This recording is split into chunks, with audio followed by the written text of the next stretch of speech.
বিজেপির বিহারের উপমুখ্যমন্ত্রী বলছে মাছ মাংস বিক্রি করা যাবে না।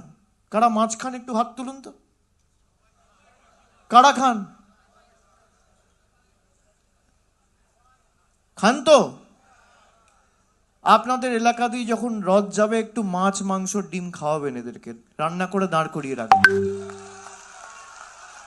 না খেলে না খাবে। অতিথি দেবো ভব, বাসুদেবা কুটুম্বকম। আমাদের কৃষ্টি সংস্কৃতি তো আমাদের তাই শেখায় যে বাইরে থেকে যদি কেউ ঘুরতে আসে আমরা অতিথি আপ্যায়ন করব, আমাদের আতিথেয়তায় যেন তারা মুগ্ধ হয়। কারোর বাড়িতে কেউ এলে কেউ মিষ্টি আনে, কেউ দই আনে, কেউ সন্দেশ দেয়, কেউ শরবত দেয়। আবার যদি মায়েরা একটু বেশি করে রান্না করে তখন ভাত দেয়, সাথে একটা ডিম থাকলে ডিম দেয়। আমি বলবো মাছ মাংস সব তৈরি করে রাখবেন, হাতে করে নিয়ে দাঁড়িয়ে থাকবেন বাবুদের জন্য। বাংলায় কে মাছ খাবে কে মাংস খাবে বিহারের উপমুখ্যমন্ত্রী ঠিক করছে। একটা রাজনৈতিক দল সে ভোট চাইছে না, ভোট চাওয়ার পর আমি কি পড়বো আর আমি কি খাবো ঠিক করে দেবে সেই রাজনৈতিক দল। আপনি ভাবুন,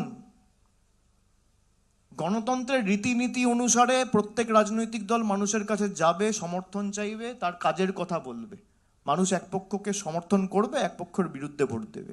এটাই তো গণতন্ত্রের রীতিনীতি। তারা ভোটে জেতার পর বলছে মাছ মাংস বিক্রি করা যাবে না। প্রধানমন্ত্রী নিজে 2024-এর আগে বলছে যারা মাছ খায় তারা মুঘল। আমি আগে একবেলা খেতাম, এখন দুবেলা খাই। এদের সাহস কোথায়, কোন জায়গায় গেছে? যখন রথ যাবে তখন হাতে করে কেউ একটু সন্দেশ, কেউ একটু মিষ্টি নিয়ে থাকবে, আর বলবেন আমাদের টাকা তো আটকে রেখেছেন গত 5 বছর ধরে, যেটুকু যে পাবেন, দরকার হলে 10 টাকার একটা মিষ্টি কিনে খাওয়াবেন, 5 টাকা দিয়ে 1 কাপ চা কিনে খাওয়াবেন, বলবেন আমাদের টাকা 1 কাপ চা খেয়ে যান। এটাই বাংলার আতিথেয়তা। নিজেদেরকে ভগবান ভাবছে, আর বলবেন যে রথগুলো করে এসছেন সেটা সযত্নে রাখবেন।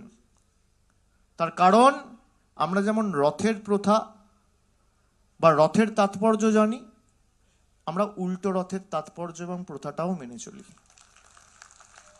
উল্টো রথে করে আবার কাউকে গুজরাটে, আর কাউকে মধ্যপ্রদেশে, আর কাউকে দিল্লিতে, আর কাউকে রাজস্থানে ফিরে যেতে হবে।